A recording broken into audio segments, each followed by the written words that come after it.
सबसे बड़ा चीज़ कि हमनी के का भोजपुरी के गर्जीवा नहीं हुआ के पवन भैया।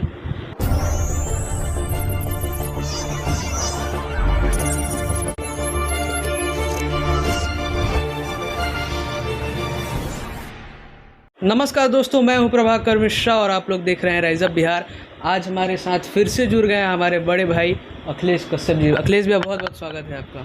नमस्कार, प्रणाम भाई। राइज अप बिहार हमारा भाई के चैनल प्रभाकर के आप सब बहुत आशीर्वाद प्यार दीजिए। हमारे भाई खूब भोजपुरी में मेहनत करत आने, बहुत आगे बढ़स और जे भी जुड़ल बा ये चैनल के माध्यम से सबके प्रणाम करत हनी, गोड़ लागत हनी।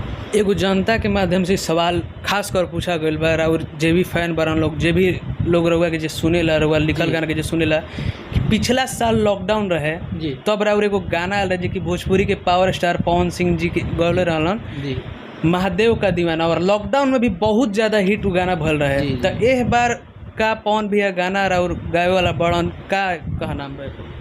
सबसे बड़ा चीज़ कि हमनी के का भोजपुरी के गर्जीवा नहीं हुआ के पवन भैया। और कहीं ना कहीं हम हो कि चाहे वो भोजपुरी के केहू अभी कलाकार युवा में बा, सब कोई भैया से सीखेला और सब कोई भैया के बड़ी आदर सम्मान करेला पवन भैया के। और अभी तो भैया ले कोनो ऐसा बातचीत नहीं खे भाई, लेकिन अगर वैसा आदेश होई तो जरूर गाना लिखल जाए, सावन में भी लिखल जाए। लेकिन भैया के आदेश के इंतज़ार कइल जाता। अगर पवन भैया के आदेश होई हमनी के बिल्कुल लिखब जा और भैया गई। ठीक है भैया, बहुत बहुत धन्यवाद अपना कीमती समय देने के लिए। थैंक यू भाई। राइज अप बिहार इनका भाई के चैनल है, इनका के सब्सक्राइब करिए। जय हो।